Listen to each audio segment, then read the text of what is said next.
Hi everybody, এই ভিডিওতে আমি রিকারেন্স রিলেশন থেকে টপিকস কিছু নিয়ে আসছি যেটা ডিসক্রিট ম্যাথামেটিক্সের। তো রিকারেন্স রিলেশন খুব ইম্পর্টেন্ট চ্যাপ্টার। এটা ডিসক্রিট ম্যাথামেটিক্সের one of the important topics হিসাবে তোমাদের পরীক্ষাতে আসে। তো এখান থেকে ধরো কি ধরনের কোয়েশ্চেন আসতে পারে। তো এটা রিকারেন্স রিলেশনের সেকেন্ড ভিডিও। তো একটা প্রবলেম আমি নিয়ে আসছি, ধরো এরকম একটা প্রবলেম দিয়েছে n equal two 2n-1, simple একটা প্রবলেম যেখানে দেওয়া আছে a0 ইকুয়াল টু 3। তো এটাকে সলভ করতে বলেছে। তো ফার্স্ট কাজ হবে যখন এই প্রবলেমটা দেবে সেটাকে ওয়ান সাইডে নিয়ে আসা এবং রাইট হ্যান্ড সাইডে জিরো করে দেওয়া। ওকে, এরপর let lambda be the root of the equation. Lambda এটা রুট অফ দ্য ইকুয়েশন ধরে নিলাম। তারপর দেখো দেখো এখানে n এর মান কমেছে 1 অবধি, তাহলে ল্যামডার যেটা কমবে সেটা পাওয়ার হয়ে যাবে -2 into 1 - 1 equal to 0। Mean lambda -2 equal to 0, lambda equal to 2। এই রুট বেরিয়েছে, সিঙ্গেল রুট। তাহলে সলিউশনটা কি হবে? সলিউশনটা হবে an ইকুয়াল টু, an দিয়ে সলিউশনটা হয় একটা রুট মানে c1 একটা কনস্ট্যান্ট ইন্টু 2n, যেহেতু একটা রুট বেরিয়েছে। এবারে c1 এর মানটা জানা নেই, c1 একটা arbitrary constant, c1 is constant. তো এখানে a0 ইকুয়াল টু 3, তার মানে n এর মান আমি 0 যদি বসাই, n এর মান 0, তাহলে কি পাবো? a0 এই পাশটা, আর ওই পাশটা c1, আর n এর মান 0 থাকলে 2 to the power 0 mean 2 two 0 মিন 1, তাহলে a0 মান 3, c1 ইকুয়াল টু 3 পেয়ে গেল।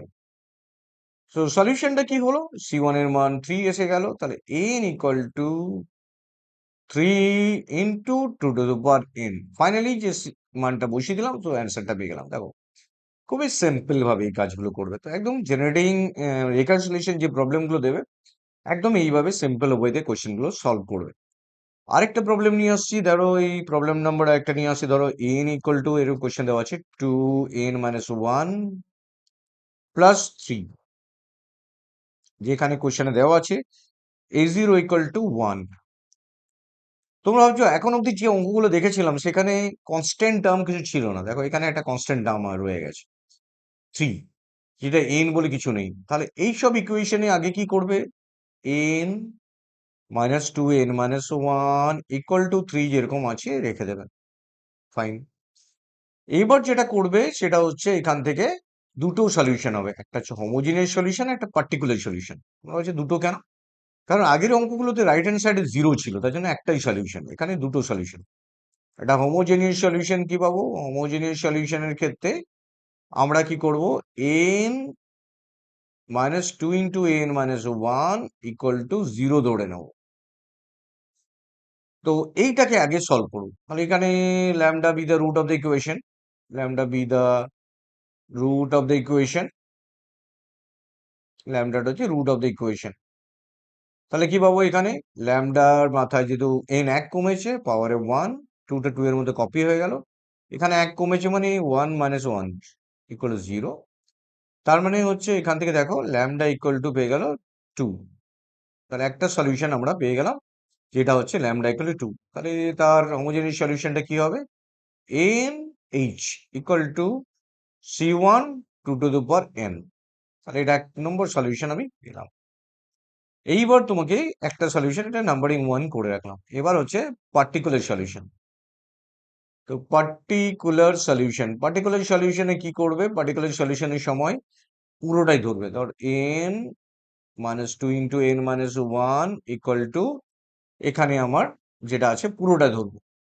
তো এটা করার সময় কিন্তু তোমাকে খেয়াল রাখতে হবে, যেহেতু এই পাশে কনস্ট্যান্ট আছে তাই nটাকে আমি ধরে নিতে হবে। Let n equal to c1। তোমরা এখানে c1 ধরলে, কনস্ট্যান্ট আছে বলে c1। যদি ধরো এখানে n থাকতো তাহলে তোমরা কি ধরতে?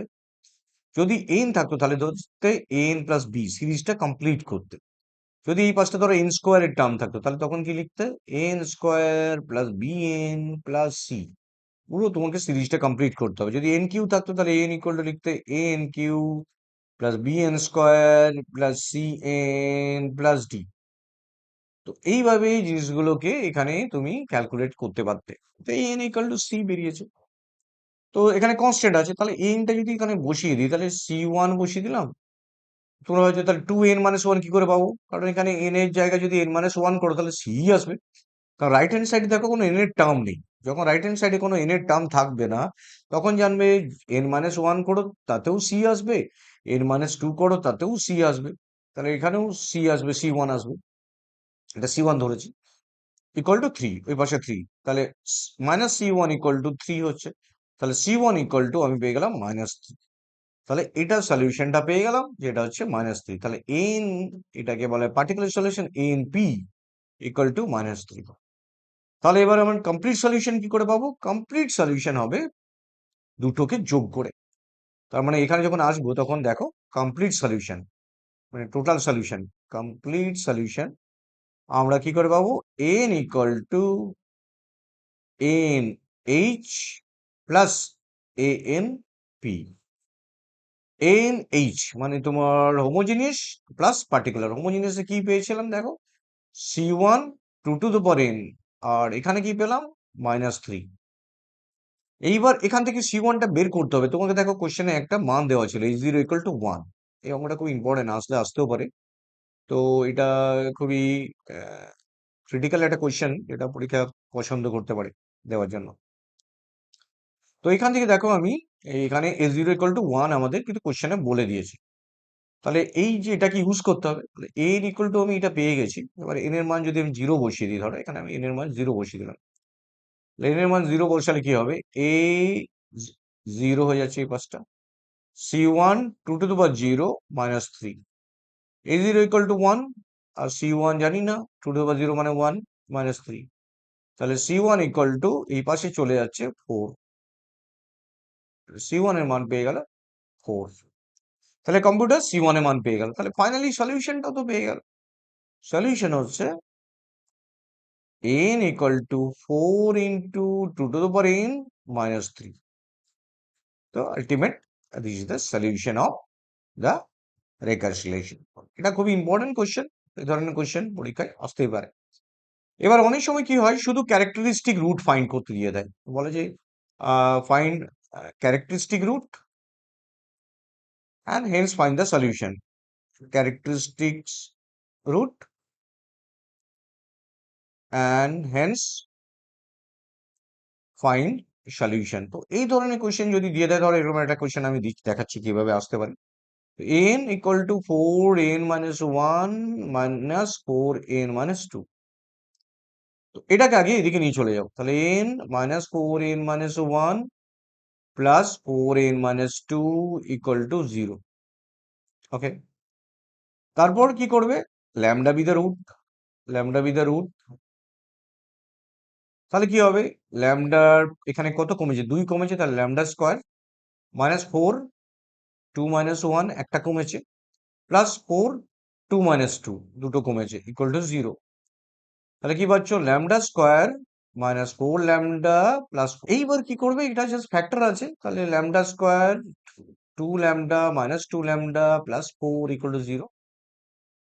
ল্যামডা যদি কমন নাও তাহলে ল্যামডা -2 একটা পাচ্ছ, -2 যদি কমন নাও তাহলে ল্যামডা -2 একটা পাচ্ছ, equal to 0।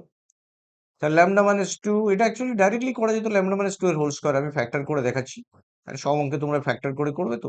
Lambda 2 R lambda 2 same root আছে, সেম রুটের ফর্মুলা কি হয়? n equal to c1 plus c2n into 2 to the power n, alpha to the power n। তাহলে এটা গেল সলিউশনটা। তো এই সলিউশনটাই ফাইনালি লিখে দিলে রুট পেলে ল্যামডা ল্যামডা, এবং দেখুন কেন লিখলে এটা, এখানে বলে দিলে c1 c2 কনস্ট্যান্ট।